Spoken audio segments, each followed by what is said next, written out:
E aí, galera, beleza? Estamos aqui para mais um Avicast. Sou o professor Michel e aqui comigo, meu parceiro, meu companheiro...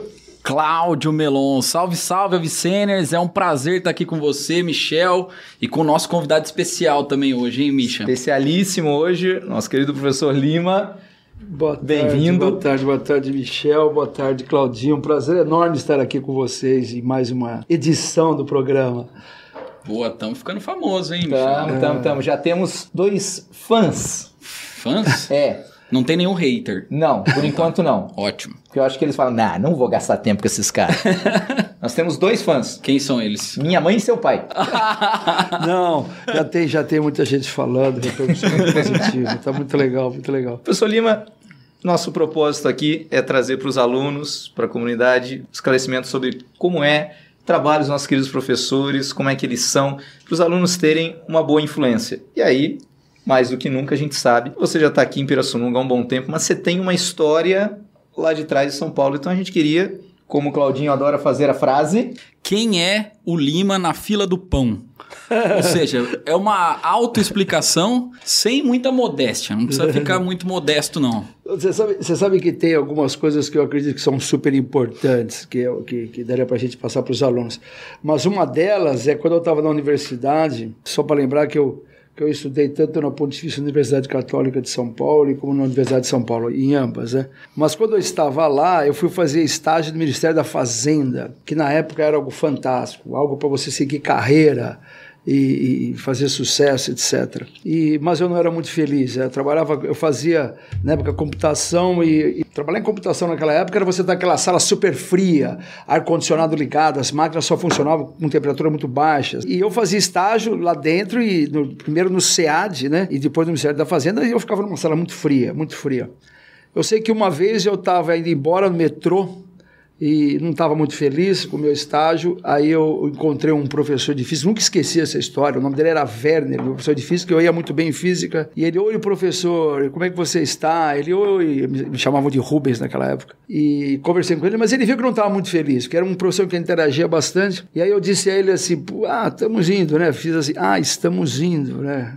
Quando ele falou assim, olha, eu vou faltar tal dia, ele dava aula numa escola pública, chamada Major Arci, também não esqueço mais. Se você quiser me substituir, eu deixaria. Isso em São Paulo, né? Isso em São Paulo, só em São Paulo. Ele faltou, eu fui substituir, a hora que eu dei aula, era naquela época Fundamental 2, e eu falei assim, é isso que eu quero fazer da minha vida. Então foi substituindo o professor que eu entrei numa sala de aula. E isso foi em 80 aí? Isso foi em 1982, mais ou menos. Quantos anos você tinha? De 18 a 21 anos. E estava em que ano na faculdade? Estava no segundo, terceiro ano. Começou logo? Na verdade, eu entrei com 17 anos na universidade, mas depois eu entrei na outra, então isso às vezes faz um pouco de confusão. E eu me identifiquei demais e eu devo bastante ao professor, e quando eu fui pedir me desligar do Ministério da Fazenda, o meu chefe na época falou assim, mas você vai sair mesmo? Você é louco, certeza? Né? Você tá louco, velho. Porque como estagiário eu já ganhava bem e eu fui para dar aula no Estado. E aí eu comecei a lecionar no Major Arci, depois de sair do Major Arci fui dar aula no Colégio Anchieta,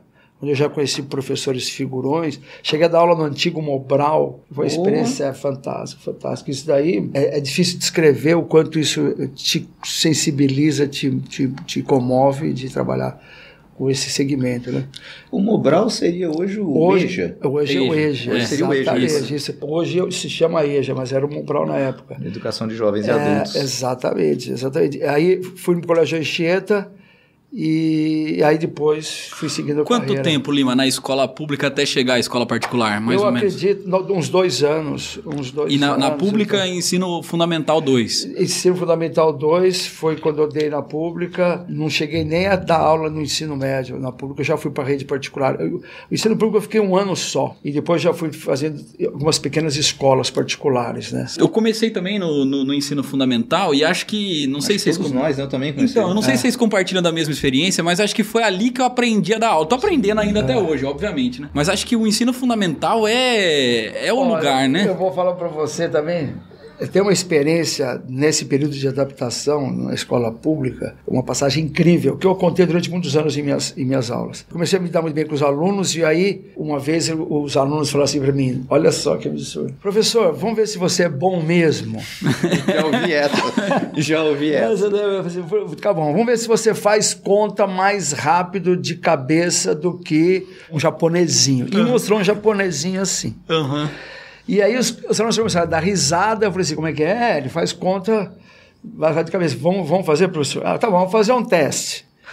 Falei, tá bom, vamos fazer um teste primeiro com você, tá bom? E o menino quietíssimo. Pense que nós estamos falando em 6ª série, 7ª série. Crianças pequenas. Faz aí 12 vezes 13. É quanto de... Não, é vezes, professor, vezes. Pode fazer 12 vezes 13. Faz aí 15 vezes 17. O aluno... falei assim, nossa, e aí, professor? Faz uma mais difícil. Eu falei assim, caramba, né? Eu falei assim, você vai ganhar dele? Os alunos já começaram a satirizar e dando risada, né?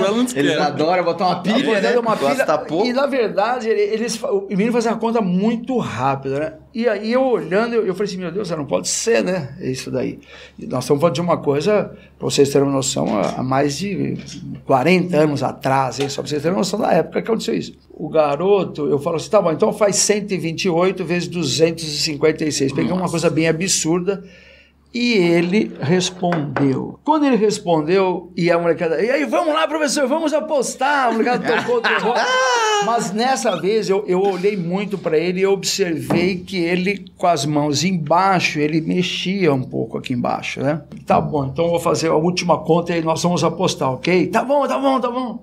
Faz aí, faz essa mais fácil. 97 vezes 36, mas espera lá. Põe a mão em cima da mesa. Nossa. Quando eu falei, põe a mão em cima da mesa, desatou todo mundo a dar risada, inclusive o japonesinho que não ria. E assim, esse garotinho, ele mexia com uma coisa chamada soroban, que é o ábaco, sim. Né? Então, quando você fica muito rápido no ábaco, o ábaco você faz as contas mexendo nas pedrinhas, eu não sei se vocês conhecem. Então, você desloca as pecinhas e onde param as pecinhas é o número 1, 2, 3, 4, 5, você vai contando. Sim. Como você treina demais, você mexe rápido pra caramba. Finge que está na sua mão, vai jogando as pecinhas e onde você parou o dedo é a resposta. Putz. E ele era muito bom. Então, quando eu falei, se põe a mão, ele não podia mexer o dedo, quebrou o método dele. São experiências que a gente tem dentro da sala de aula que são inesquecíveis. E já no Ministério da Fazenda, para vocês terem uma noção, quando eu estava fazendo estágio, as pessoas queriam fazer concurso para ir fazendo carreira e fizeram um concurso lá dentro, precisa de aula para dar aula de matemática financeira, não sei o quê. Isso, eu tinha realmente 17, 18 anos, primeiro eu comecei, eu falei assim, eu vou ensinar. Então, a minha primeira experiência já tinha sido dentro do Ministério da Fazenda, dando aula para todos os funcionários. Mas até era uma coisa meio sem compromisso. Sim. Eu me sentia um privilegiado, gostava de matemática, conhecia o assunto, então eu vou ajudar vocês aí. Nunca imaginei mesmo fazendo isso que seria o que eu iria fazer da vida.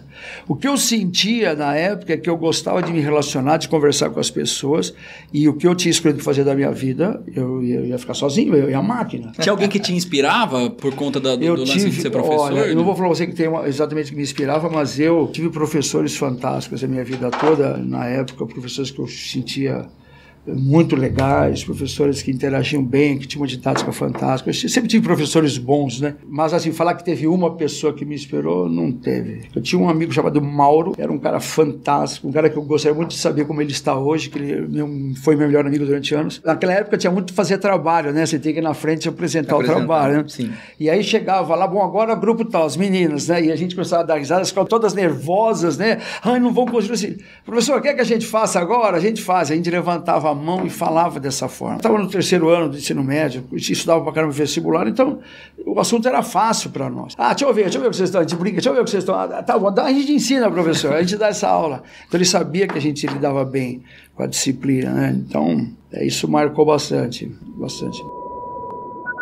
Teve um momento em que você teve uma ascensão lá em São Paulo, e aí dessa ascensão te deu a oportunidade de vir aqui para Pirassununga. Eu queria que você falasse um pouquinho dessa ascensão e a oportunidade de você vir para cá. Eu acredito, né, para todos, algumas coisas que eu acho que eu fiz que valeram muito a pena. Primeiro é fazer o que ama, né? Eu acho que vocês sabem disso, vocês, quando entram na sala de aula, as pessoas notam a paixão que vocês têm pelo ofício, né? Então, eu acredito que todos os alunos, eles devem olhar aquilo que os toca, né? Para você tocar o despertador e você levantar feliz e animado. Então, sempre tem que ser algo motivante. E depois, quando você se prontificar a fazer qualquer coisa, seja o que for, desde daqui, de a gente montar esse espaço e etc., você sempre procurar ser o melhor ou um dos melhores. Sempre tentar estar sempre lá em cima. Imagine que a minha cadeira tinha lá 60, 70 professores de matemática, 80 professores de matemática.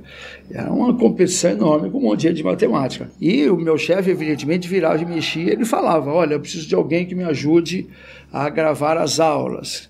Eu levantava a mão, eu preciso de alguém que me ajude a fazer as provas do segundo ano de ensino médio, eu levantava a mão. Então, eu sempre fui uma pessoa que sempre me ofereci para fazer os trabalhos. Proativo, né? Bem proativo. Então, eu fui fazendo carreira e fui crescendo dentro da instituição. Então, eu dava treinamento depois para professores, eu escrevia material para professores, eu gravava aula de ITA. Existia uma coisa chamada Disque Dúvidas. Como Disque Dúvidas? Tem um exercício... Então sempre tinha tarefa, né? Hoje o aluno acessa, vê tudo resolvido, o professor gravando. Naquela época, assim, exercício, página 136, módulo 5, exercício 3.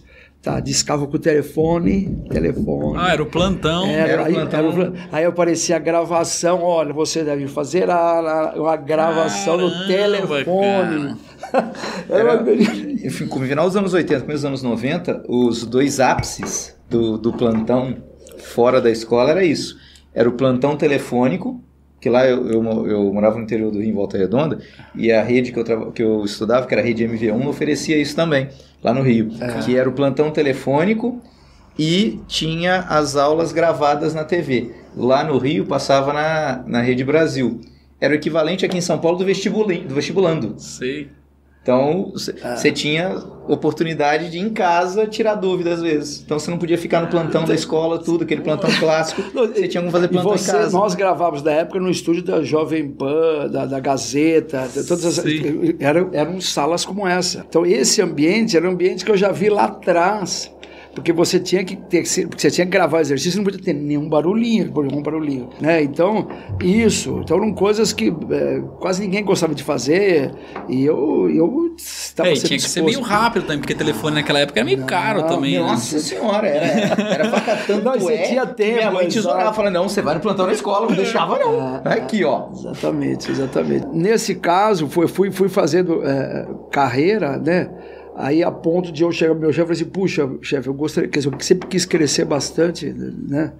E ele falou assim, olha, Lima, não tem mais o que você fazer, você já fez aqui dentro, já é isso, né? Eu falei assim, pô, mas não tem mais nada para fazer. Ele falou assim, olha, olhou assim e falou assim, só você montar uma unidade, você é muito novo, falou. Mas você já estava na unidade da Paulista, Consolação, todas aquelas unidades ali, você já dava aula em 13 unidades.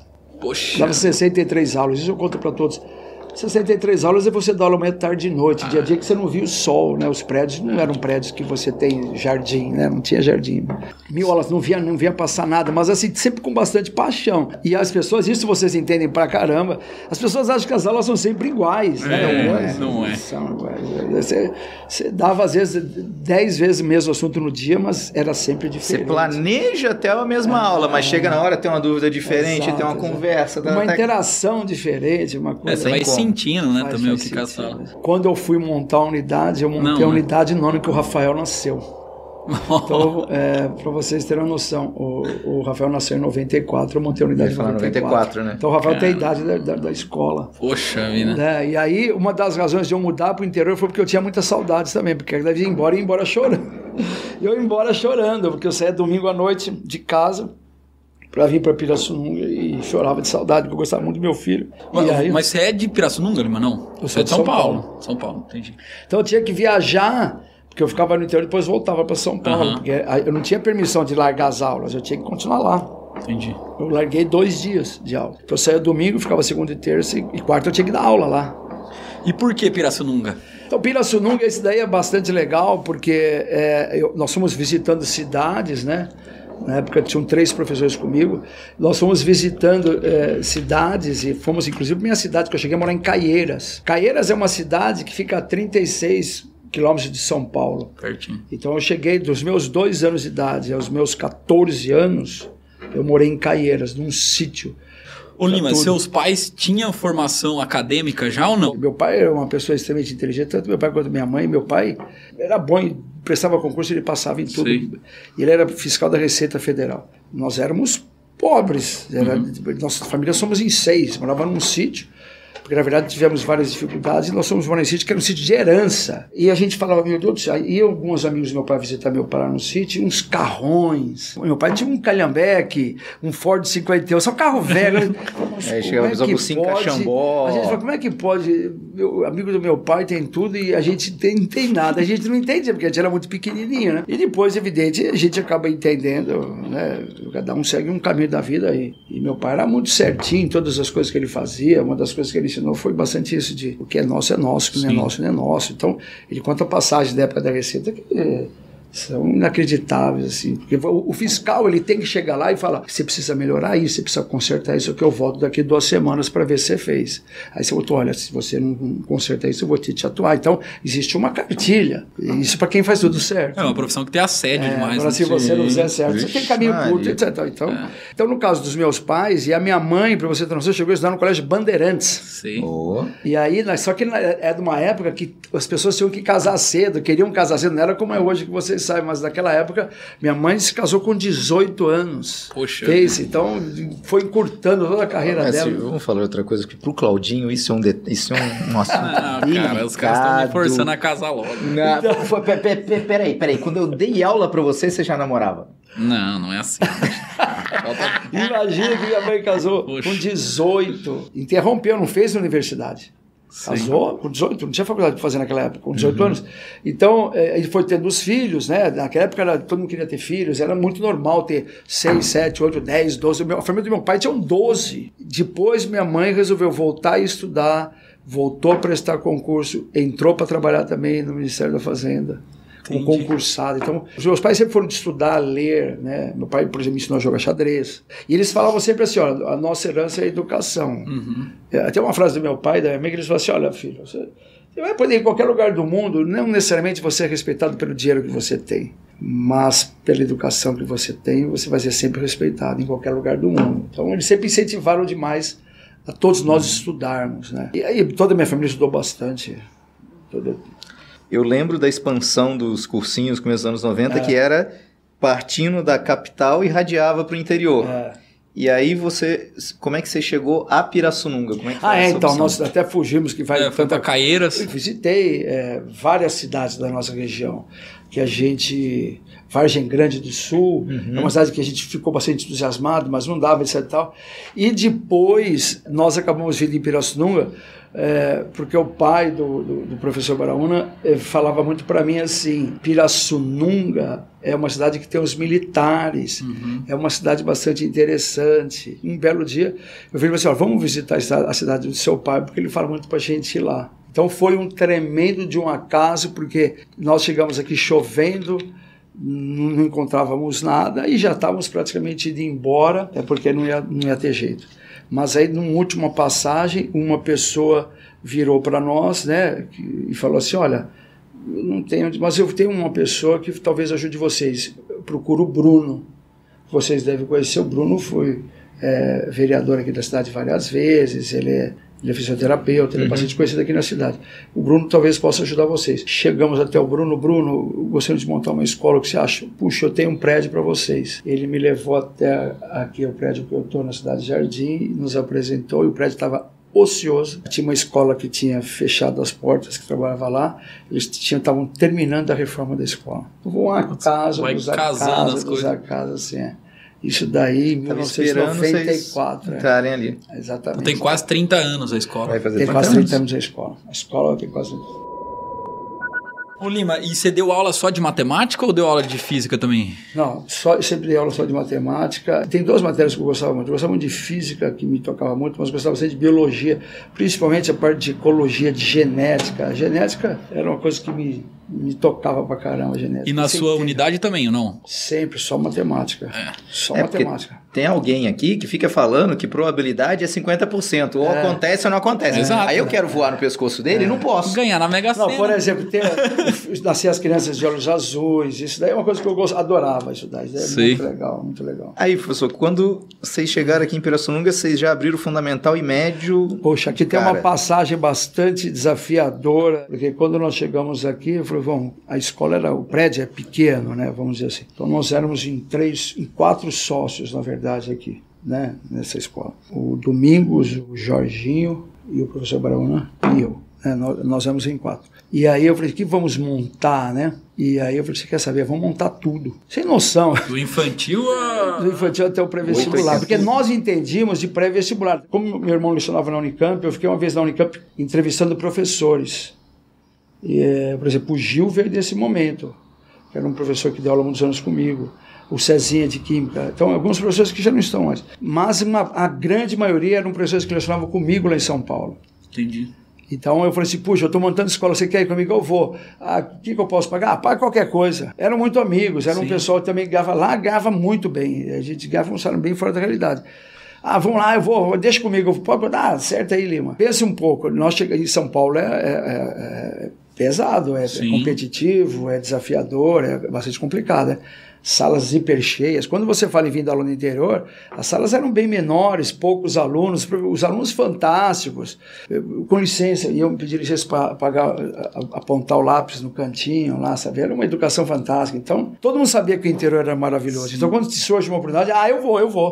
Porque eles pegavam aqui, vinham aqui, davam... A gente fazia pacote de pelo menos 10 aulas, né? Amanhã e tarde, ou amanhã, tarde e noite, 15 aulas para alguns. Eu lembro, quando eu comecei em 94, eu era monitor, e eu ouvi os professores lá em São Carlos na época falando, e eles falavam, o pessoal dava aula em Ribeirão, ia para São Carlos, falava, não, São Carlos é mais tranquilo, porque as salas são menores, porque o cara dava aula numa sala com 200, de repente chegava lá em São Carlos, tinha uma sala com 30, ele achava o paraíso. Isso, olha, lá em São Paulo, sala com 200 era raro, era 300, 400. Ixi, então, tinha uma aula, uma sala de aula, era aquário, que tinha uns 600 alunos, assim. E quando eu fazia Vaticano. Que era o Vaticano. O Vaticano se chamava, juntava todo mundo numa sala só, 3 turmas, uma coisa bem, hoje, absurda. E inaceitável, vai. E naquela época a galera ainda ganhava por translado. Tudo. Os caras ganhavam, tipo, quantas horas você vai ficar na estrada? 2 horas? Então eu te pago 2 aulas. Então o cara já ganhava na viagem. Ganhava-se muito. Ô Lima, e teve em algum momento no início, por exemplo, você se sentiu desmotivado, arrependido? Falei assim, nossa, rapaz, acho que não vai dar certo isso aqui? Olha, eu vou falar uma coisa de verdade pra você. Acho que na minha vida eu nunca me senti desmotivado pra nada. Mas a escola foi caminhando de um jeito que... O que acontece é que o fato... Veja você bem, tem dificuldade. Ganhava bem naquela aula. Então mesmo larguei 2 dias de aulas, né, e vim dar aula aqui, não ganhava nada aqui, porque era realmente muito começo. Então, para vocês terem uma noção, vou dar alguns números. Terceiro colegial com 3 alunos, segundo colegial com 5 alunos. Por exemplo, tem alguns alunos, vão ficar felizes se assistirem aqui, que andam de moto comigo hoje, que faziam parte da primeira turma. Nossa. Mais de um, que são amigos meus, que têm os filhos comigo na escola. Isso nós estamos falando de 1995, 96, 97. Tem os filhos comigo. Hoje tem muitos que têm filhos comigo. Isso é bastante gratificante. Poxa, hoje mesmo eu estava... A nossa costureira que está fazendo o uniforme da fanfarra, olha que foi a Roberta. Eu posso falar que é muito demais. Ela falou assim, Lima, você deu aula pro meu marido. Caramba. Pois eu tenho um parceiro que a filhinha dele é um amor de pessoa, Aí ela se chama Isabela, né? O pai e a mãe, ambos foram meus alunos. E o pai lá em São Paulo, na cidade de Pinheiros. Puxa, e a mãe aqui. Então hoje, você tropeçar por pessoas que foram seus alunos é muito, muito comum, né? Muito... Tem uma pergunta que os alunos fizeram para mim que eu não posso deixar de perguntar para você, né? O que você foi fazer em Boston? Os alunos falaram, cadê o Lima? O Lima Boston é muito legal. O Lima foi o assunto, né? Cadê? Boston é fantástico, porque eu... Veja assim, o meu sonho é poder dar uma palestra em inglês. Falar super bem inglês. O Michel sabe disso, que o Michel fala muito bem inglês, né? O Claudinho fala bem também, o Michel. The book is on the table, the book is not on the table. Então, assim, meu sonho é falar... My friend! I speak English, my friend. I speak English very well, my friend. Então, na verdade, o meu sonho sempre foi esse. Então, eu fui uma vez, fiz um intercâmbio, né? Em Boston, e fiquei numa casa de família. Experiência sensacional, porque você volta todo o seu tempo, né, de adolescente, porque você só tem estudante na casa. Sim. Né? E eu me identifiquei demais com Boston. Eu adoro o frio. O Michel fala, não, Califórnia. O Michel é apaixonado por Califórnia, né? Eu gosto de calor. Calor pra caramba. Né? Los Angeles, aquela coisa toda. Eu gosto muito de frio, adoro frio. E foi quando eu comecei a estudar. Fiz mais de uma escola, mas na NESE, que é uma escola que hoje nós somos muito amigos, da proprietária, da gestora da escola, uma mulher fantástica, uma professora fantástica. Né? Então, quando eu vou para Boston, eu vou para estudar inglês. E é claro que minha escola fica perto de Harvard, eu vou para Harvard, fica, para quem conhece, MIT também é pertinho, então essas grandes universidades ficam todas ali. Então você acaba visitando também, visitando colégios, aproveitando para diversificar o máximo possível isso daí. Então, é isso. Tá respondido. É isso daí, mas eu acho demais. Quando a escola começou a crescer, e aí vocês dividiram na época, mais ou menos, fundamental e médio. Por que você escolheu ficar com o fundamental, daí, abraçar o fundamental, que foi final dos anos 90, assim? Quando nós resolvemos fazer a divisão, nós tínhamos, na verdade, 3 prédios, né? Um prédio da educação infantil até o 9º, um prédio do ensino médio, um prédio do pré-vestibular. Pré-vestibular nós ficamos juntos e eu, na verdade, para separar, ele falou assim, olha, eu gostaria muito de ficar na educação infantil e fundamental, embora fosse o segmento que nós entendêssemos mesmos, que até estava falando sobre isso, porque quando a gente montou a escola lá atrás, nós entendíamos de pré-vestibular. Nós não sabíamos o que era educação infantil, nós íamos contratar profissionais qualificados para isso. Fundamental, tudo foi novidade. Tanto é que nós fomos lecionar, até falávamos sobre isso, nós fomos lecionar no Fundamental 2, no primeiro ano de nossa escola, eu fui lecionar no Fundamental 2, não deu, não dava, é muito diferente da nossa realidade. Vocês sabem o que é isso. Você entrar numa sala de ensino médio, de pré-vestibular, é uma coisa, entrar na sala de Fundamental 2 é totalmente diferente. Michel ia ser preso hoje, o tanto de palavrão que fala. Pode. Palavrão que e você, então? Eu não. Hoje, rapaz, sério. As crianças são bastante imperativas, então não tem jeito, né? Muda muito. E só que os meus filhos estudavam no Fundamental 1, eu queria ficar próximo dos meus filhos porque eu sempre tive muitos projetos na escola, as crianças faziam, já chegou a fazer karatê no horário de aula, ajudou no horário de aula, tinha xadrez, então eu fui agregando algumas coisas que eu sempre acreditei. Eu sabia que talvez se eu não ficasse lá, essas coisas não existiriam mais. Então, eu falei, eu prefiro ficar aqui, embora não fosse o segmento que fosse, entre aspas, deficitário, mas me tocou de estar perto dos meus filhos, né? Então, a razão foram meus filhos. A falta de ficar foram os meus filhos. E você foi professor deles, irmão? A Bianca, no cursinho, ela foi minha aluna um período. E o Rafael, eu cheguei a dar algumas aulas para ele. O Rafael não fez cursinho. E como é que é ser professor da filha? Fantástico, fantástico.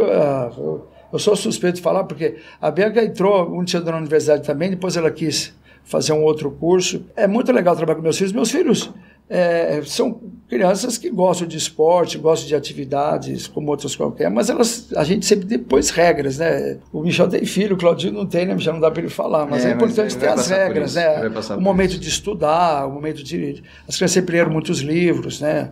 Aí, se tiver falar inglês, eu estudar inglês, então é muito legal. É engraçado que esse ano, dando aula com meu filho em São Carlos, porque na pandemia acabou... Chama de pai ou não chama de pai? Então, esse que era o ponto. Falei, olha, porque na pandemia faz um pouco. Não. Aí eu falei, tem que ter o respeito na sala, então você começa chamando professor, quando você tiver uma dúvida, alguma coisa tal, depois até posso tirar em casa se não quiser tirar dúvida. Beleza. Só que aí ele foi falar professor, a galera começou a tirar sarro. Respeite seu pai, chama de pai. Agora só porque tá aqui, tá achando que vai chamar de professor. A galera abraçou tanto que começaram a zoar ele. E aí ele foi engraçado, porque ele saía com o pessoal, né? Até tava com a namorada agora na sala, saía com o pessoal, chegava no dia seguinte, Michel, você não sabe o que seu filho aprontou? Eu falei, me conte, passa o relatório. Então eu tinha espiões.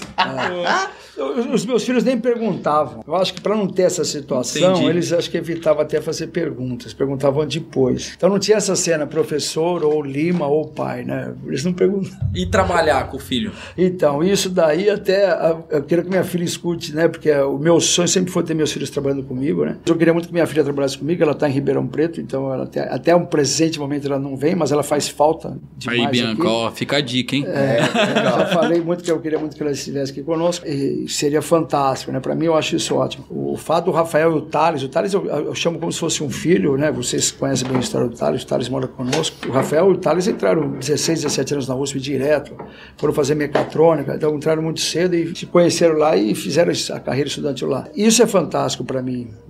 Eu acho que é fantástico. Não existiria a Avicena de Leme sem os dois, porque quando surgiu a oportunidade, quando o Ângulo me procurou, né, e fez uma série de pedidos para nós, eu chamei eles e falei assim, olha, a proposta é essa. Mas o poliedro lá em Leme foi o poliedro. O Ângulo foi daqui. Exatamente, mas é que eu não iria para Leme sem isso. E eles estavam lá desde a primeira, que eu me lembro, eu entrei na escola e em 2019, os dois estavam juntos, senão não daria, né? Inclusive eu chamei o Michel, né? O Michel sabe disso também. Então, porque o Poliedro gostaria muito que nós trabalhássemos com ele em todas as nossas unidades, né? Eu falei, vamos fazer uma experiência, né? Vamos conhecer, vamos trabalhar juntos, depois a gente vai estendendo com novas unidades. Então, quando surgiu a oportunidade de nós irmos para Leme, foi o Rafael, foi o Thales, foi o Michel, então a gente foi chamando pessoas que a gente sabia que tinha uma equipe, tinha que montar uma escola toda, né? Do zero. Por a Daniela Galdini, procuramos a melhor profissional que tinha. Eu lembro que eu era o professor mais novo, hein? Você era mesmo? Naquela época. Faz tempo. Nós jogamos a linha de corte, né? Sim. Lá no alto, né? A Vicena foi muito legal. Mas você imagina todas as dificuldades que nós enfrentamos antes, elas foram servir de aprendizagem e de aprendizado para que a gente pudesse fazer do Avicena algo perfeito. Sim. E o pai Lima se separa do administrador Lima com relação ao filho? Com certeza. Várias vezes o homem, de uma maneira geral, ele briga com facilidade, mas ele fica amigo com facilidade. O homem não tem esse plano de relacionamento. Então, por várias vezes, não, isso não, Michel, isso aqui sim, o Michel fala, mas acabou. Sim. Nós estamos juntos novamente, né, Michel? Tranquilo. Agora, do mesmo jeito que quando o Alexandre estava aqui, depois trocou, veio a Angélica, a gente perguntou um pro outro, depois o Rafa e o Thales vão vir aqui também. Sim. Então já temos que fazer aquela pergunta. Nós vamos perguntar coisa indiscreta. Professor Lima, o consumo de café do Thales não dá um prejuízo no final do mês? Olha, porque, pelo amor de Deus... Isso aí vai dar uma labirintite nele? Olha, a gente fala que cada um tem os seus tiques, né? São as suas coisas nesse sentido. Eles têm alguns hábitos, né? Que são bastante assustadores. Então, assustadores é um eufemismo. Assustadores. Não, o Rafael tem um hábito que por diversas vezes ele não está nem trocado, ele vai do jeito que ele tá pro carro, tênis na mão, sapato. É uma coisa muito absurda, por várias vezes tá indo tão atrasado, ele vai saindo quase que de cueca e se troca no carro. Eu vi o Rafa com a camisa ao contrário, cara. Então é uma coisa assim. O Thales, ele toma uma quantidade de café muito absurda. Ele injeta na veia, não é possível. E a gente fala, cara, você não vai dormir, né? Porque o que você toma de café, e eles têm, o Rafa também gosta, mas eles têm aqueles expressos lá em casa e vai pondo café atrás de café. É uma loucura, é uma loucura. Hoje mesmo tivemos uma reunião, o Thales foi comigo, tivemos uma reunião no escritório e aí nós fomos lá escutar uma apresentação e o Thales trabalha bastante no financeiro. E aí nós estivemos lá e o café, no meio da reunião, o Thales já pediu o café. Quer dizer, ele é bastante... Você sabe onde o Thales está pela escola? Pelo café derramado. Você tem aquelas gotinhas que você vai seguindo. O café ainda está quente. O Thales foi por aqui, passou aqui agora há poucos minutos. Mas o trabalho com o filho, veja bem, as posições, os posicionamentos são levantados e são respeitados e tratados como uma pessoa, como se fosse uma outra qualquer. E quais são os hábitos do professor Lima que incomodam os dois, será? Você vai ter que perguntar para eles, né? Não sei, isso eu não saberia dizer. Você pratica esporte, Lima? Eu adoro esporte, né? Eu adoro esporte. A cirurgia que eu fiz aqui no quadril, eu fiz um sistema para continuar praticando esporte. Podia ter feito uma coisa muito mais simples, mas eu fiz uma coisa chamada resurface que eu estudei. Então eu tive uma artrose no quadril, começou a arranhar. O que aconteceu? Eu peguei e fiz uma coisa chamada resurface, eu encapei o quadril. Então a gente tirou a cabeça do fêmur pro lado de fora, encapou, o acetábulo encapou e encaixou de volta. Sim. Aço com aço, sem cortar o osso. Ele falou, o que vai acontecer com isso? Se você pular agora, se eu pular, não vai acontecer nada, porque eu tenho aço com aço. O que é a prótese que todo mundo põe? Eles cortam a cabeça do fêmur e injetam o pino aqui e fica lisinho de novo. Só que a hora que você pula, o osso não aguenta o prego. E quebra o osso, não a prótese quebra, pode ser de aço. Sim. E essa sua artrose foi do tênis, assim? Foi genético. Quais esportes, Lima? Eu adoro, veja bem, eu sempre joguei muito futebol quando era menor, mas depois eu entrei pro tênis. Tênis sempre joguei, tênis é a minha paixão. Eu gosto demais. O tênis tem um lance hoje tem o beach tênis, né? Hoje tem um beach. Vocês devem ter o beach tênis. Muito rei legal. do BT. O tênis é uma coisa que eu sempre joguei demais, o xadrez sempre joguei demais. Gosto de esportes pra caramba, antes de andar de bicicleta. Uma pergunta técnica: saibro, liso ou grama? Veja bem, eu sou fã do Federer. Então, quem gosta do Federer gosta de ver jogar na grama, porque o Federer ganhava todas na grama, né? A gente não gosta do saibro, porque o Nadal vai muito bem no saibro, então isso é preferência de jogador. Então, eu sempre gostei muito de ver a grama e ver a rápida, porque o Federer se dava muito bem nesses dois pisos. Quando você joga numa quadra rápida, você tem aces. você tem mais winners, que o nome já diz, a quadra é rápida, é mais fácil você aplicar esse golpe. O saibro, ele é lento, então as pessoas chegam no horário. Então tem poucos aces, tem poucos winners, porque a quadra é mais lenta. Ela é muito mais confortável, né? Eu gosto mais de fofa, saibro. né? Eu gosto mais de saibro. Né? Às vezes a bola pinga, vai um pouco longe, porque fica um pouquinho irregular, mas é muito mais tranquilo para nós, depois de uma certa idade, jogar no saibro é muito mais confortável. Sim. Eu fui jogar grama, na a gente não consegue. Rapaz, não dá, velho. Você pensa e a bola, você tá acostumado com uma trajetória até na quadra comum, na grama ela faz assim. E o time do coração, Lima? Eu sou São Paulino. Muito sofrimento? Então, em São Paulo, eu peguei uma fase de São Paulo fantástica, né? Não sei se vocês vão se lembrar, mas São Paulo teve períodos que ganhava tudo. 90, né? Anos 90. Ganhava tudo, um monte de jogador bom, não sei o quê. Hoje é difícil, né? O São Paulo hoje... Você foi no estádio, né? Hoje é muito sofrido. Vou fazer um comentário agora que vai sofrer represálias do nosso diretor. Mas, segundo o relato, São Paulo e o Botafogo hoje são equivalentes. O negócio tá bravo. Não sei o que houve. Isso é gestão, né? Sim. É a gestão, porque até já veio o Michel flamenguista. Como é que o Flamengo compra um monte de jogador? O próprio Atlético deve 1 bilhão, compra. Como é que o São Paulo nunca fala que vai? Então, tem coisa que a gente não consegue entender. Já foi exemplo, né? O São Paulo de administração no passado, né? O Flamengo, para chegar nesse nível, passou uns 7 anos ali só se ficando, eles falam, o Flamengo falou assim, Lima, que você não tá lembrando do osso do Royal lá atrás. 2012 até 2018, rapaz. O Palmeiras também, quando o São Paulo ganhava tudo no começo dos anos 2000 aí, o Palmeiras era desgraça. E hoje o Palmeiras tá lá em cima, né? Hoje nós temos o Palmeiras e o Flamengo fora da curva, né? Sim. Professor Lima, aí eu tenho uma pergunta sobre tua experiência de sala de aula, porque você tem uma rodada com um pré-vestibular fantástico. E a gente estava falando com o professor Alexandre aqui outro dia, e eu estava perguntando para ele o que os alunos têm mais dificuldade e tal, e ele estava falando muito da educação financeira, que está fazendo itinerário formativo agora. E aí eu queria ver a tua experiência. Dentro daquilo que você gosta de dar aula, álgebra, trigonometria, geometria, não sei, o que você via que os alunos tinham dificuldade e quando você conseguia fazer, dava aquele brilho nos olhos, dava aquele momento de eureka? Qual parte da matéria que você via que o aluno tinha mais dificuldade e que estratégia que você tinha para acessar isso? Toda vez, principalmente eu estou falando da época que eu lecionava muitas aulas, mas eu falava assim, puxa, esse assunto ninguém explica melhor do que eu. Aí você ficava pensando, porque era módulos, né? Uhum. Aí só no outro ano você vai voltar naquele assunto.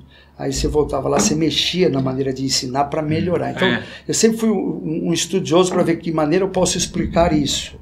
Que maneira eu posso explicar aquilo, né? Pensando sempre a melhor maneira de explicar. Como eu dava treinamento, se trocava muita ideia. Como é que você explica isso? Como é que você explica isso? Então eu sempre fiz esse tipo de trabalho. Então, nesse caso, eu posso falar para você assim, existem alguns assuntos que eu sinto que os alunos têm bastante dificuldade, são assuntos que eu gosto bastante, mas tem alguns que eles têm dificuldade. Por exemplo, os alunos têm bastante dificuldade em análise combinatória e probabilidade. São dois assuntos que eu adoro explicar. E você consegue explicar questões de probabilidade com fórmula e sem fórmula. E análise combinatória com fórmula e sem fórmula. Então eu procuro sempre falar, isso eu consigo fazer sem fórmula. Então eu vou tentando ensinar sem fórmula para mostrar para eles a maneira que eu vou pensando.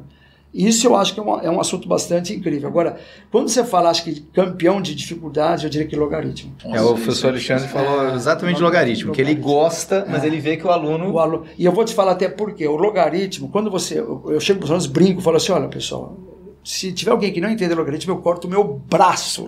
Falo para eles, né? Já o aluno que tem dificuldade já liga a serrinha.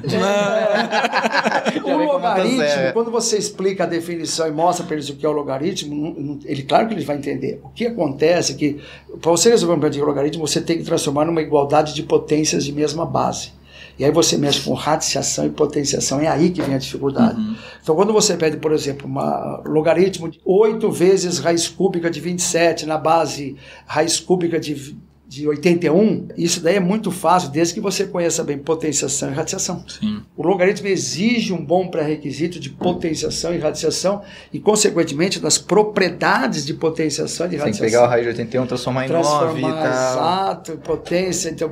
Então, são muitos conceitos para resolver. E aí o aluno se enrosca um pouco. Eu diria que logaritmo, quando você fala, o pessoal torce o nariz. Ô, Lima, eu tenho 2 perguntas, nós estamos chegando mais ou menos no final. Eu sempre faço isso para os professores que vêm aqui, que são mais antigos, né? Como, por exemplo, o Michel já fiz, o Osmar já fiz também. Não para quem está começando agora, mas o que mudou lecionar na década de 80 para agora? Nossa, mudou um monte. O que você destacaria? É isso mesmo. Vamos falar o que eu vou me destacar, porque tem muitas mudanças, né? Mas eu diria que naquela época os alunos acreditavam muito que estudar era melhor, que te garantia um futuro. Então a diferença é que você entrava na sala de aula e todo mundo sabia que se estudasse vai se dar bem na vida. Hoje eu não vejo essa mesma crença. Hoje não tem essa Hoje é mesma... mais difícil mostrar para eles. Não necessariamente eles acreditam, se eu estudar vai valer a pena. Então eu diria que isso é a tem maior coisas mais sedutoras, né? E aí fica difícil mostrar. E você tem que ficar inventando pedagogia sedutora. E tem outras coisas. Olha, aqui isso dá para falar 10 horas. Mas tem uma outra coisa que os alunos questionam, e vocês devem ver isso. Eu disse, professor, por favor, só me explica uma coisinha.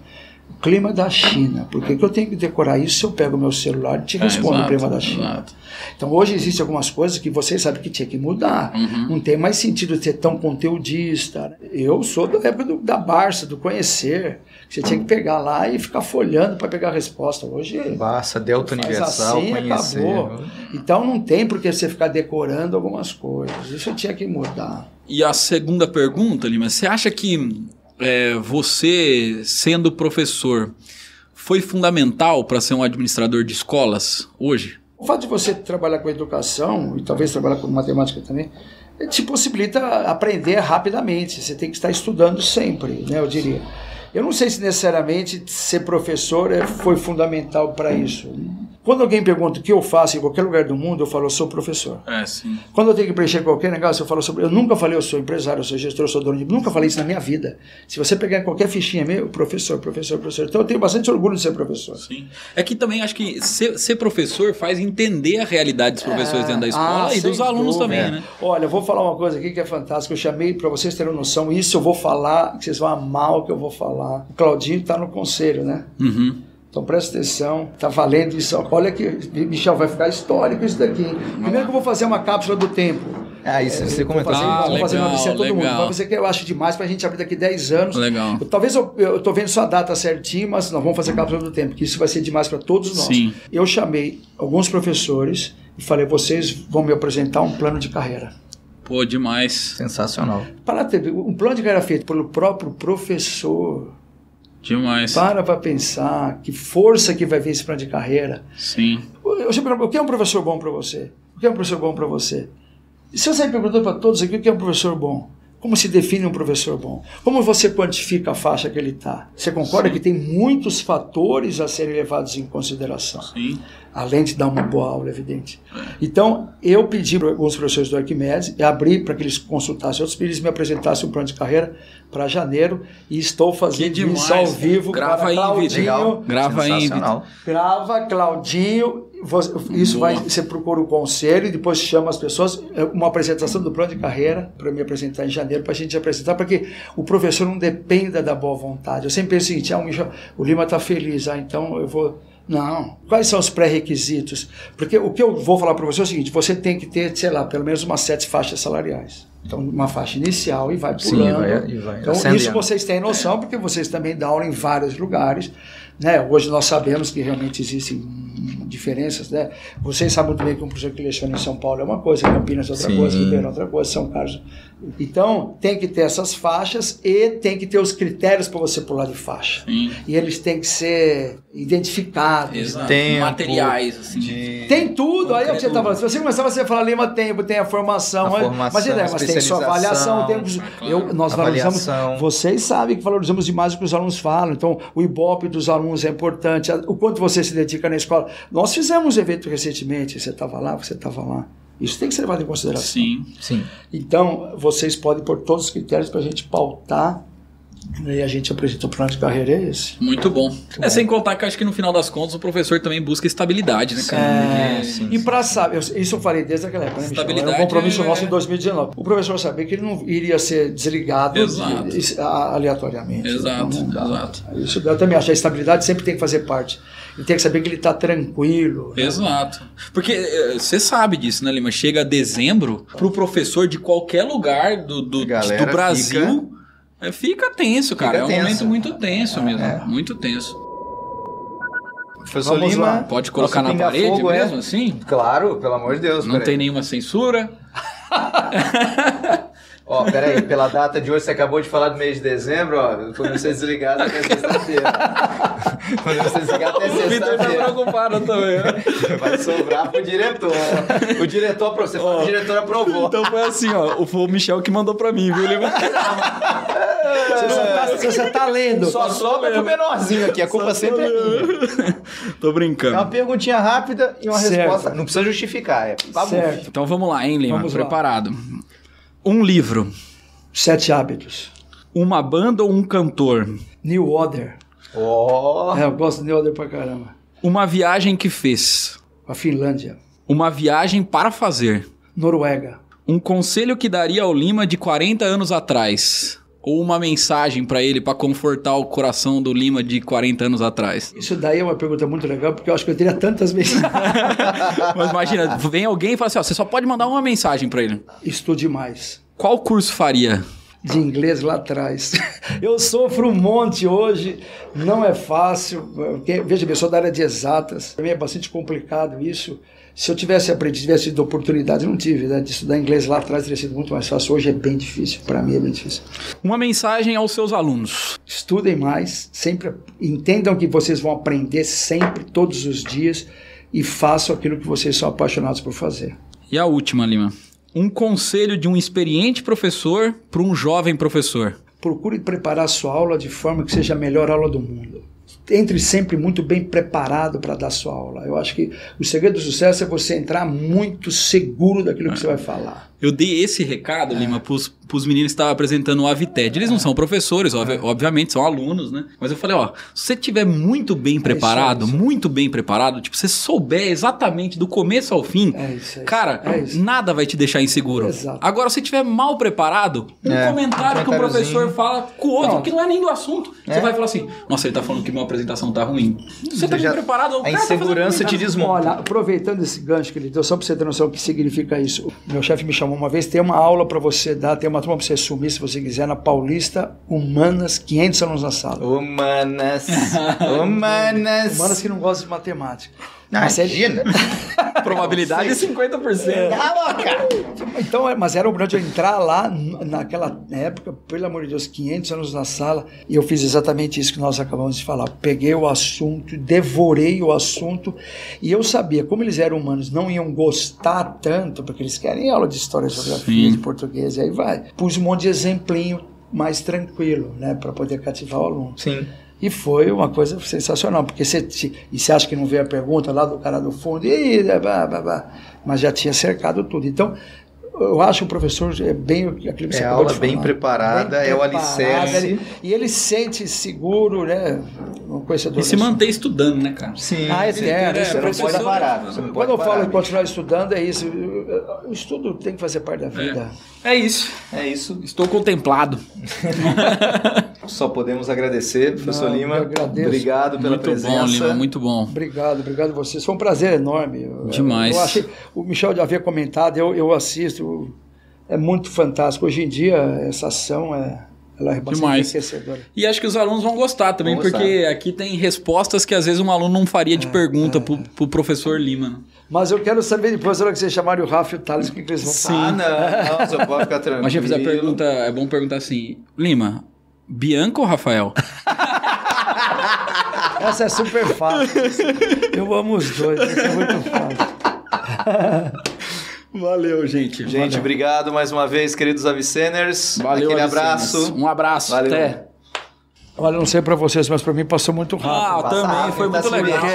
É que surgiram algumas coisas pra eu falar. Hein, Vitor? O que você achou?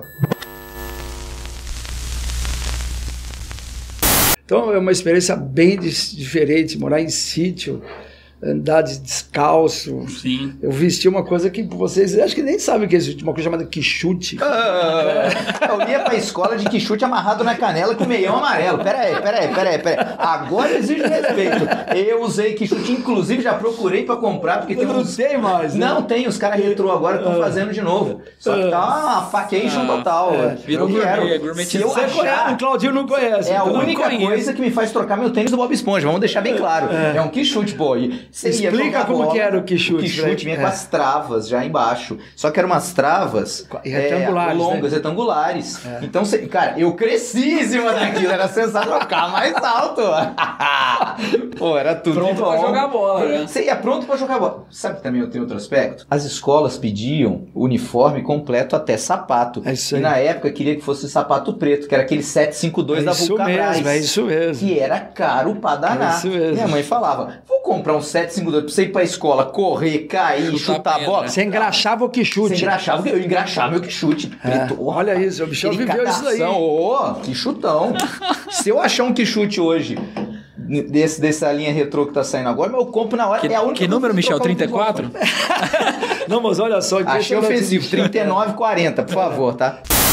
Por que tem dor de você de olhos castanhos e tem filho de olhos azuis? Então isso é possível.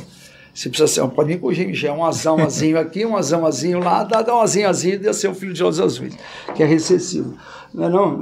Agora, pra mim, é 50%. Ou nasce ou não nasce. Corta, pelo amor de Deus, corta. Oh, Senhor, eu mereço. Ensinar assim pros alunos fica bom, né? Fica fácil demais.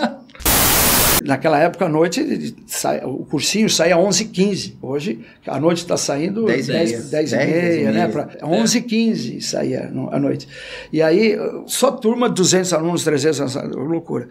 Aí o pessoal, vamos fazer uma festa, fazer a festa. Eu disse, tá bom, fazer uma festa no meu aniversário. Olha, absurdo, eu solteiro. Aí eu fui num barzinho famosíssimo lá de São Paulo, né? Não sei se vocês conhecem, chama Love Apple lá, um bar que tem lá no Ibirapuera. Sei lá, o bar cabia estourando 1.000 pessoas, 800 pessoas, sei lá, era bem grande o bar, mas é um bar romântico, mas com pista de discoteca, naquela época tinha muitas coisas.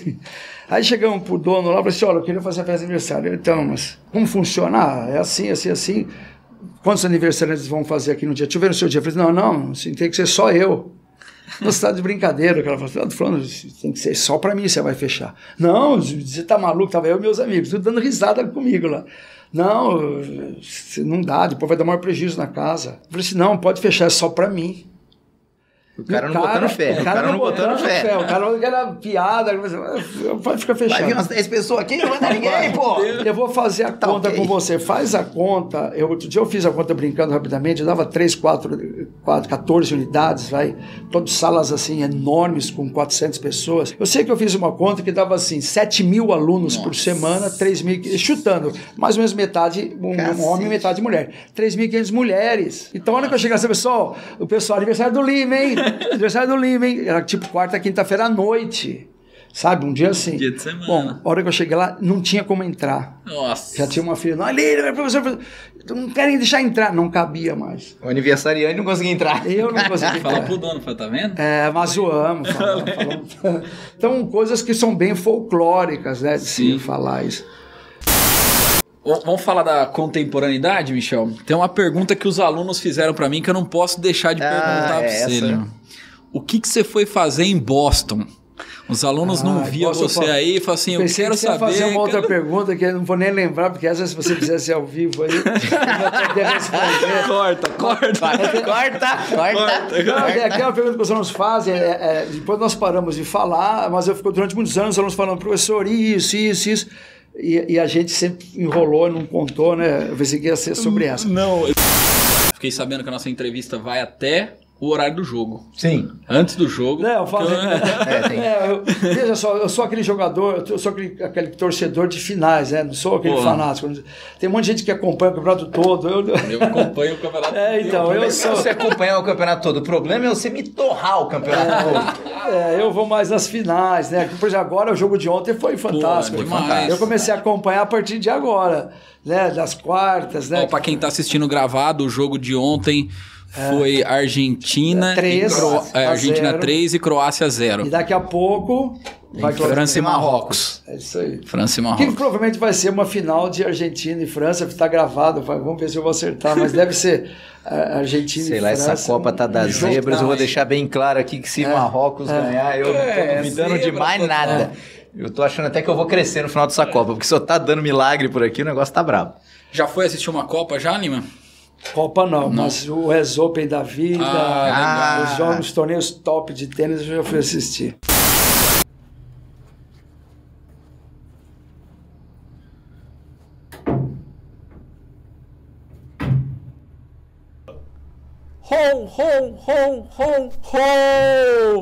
Fala Viceners, tudo bem com vocês? Estou gravando esse vídeo primeiramente para agradecer a audiência, vocês que ouviram a gente no AviCast ao longo de 2022.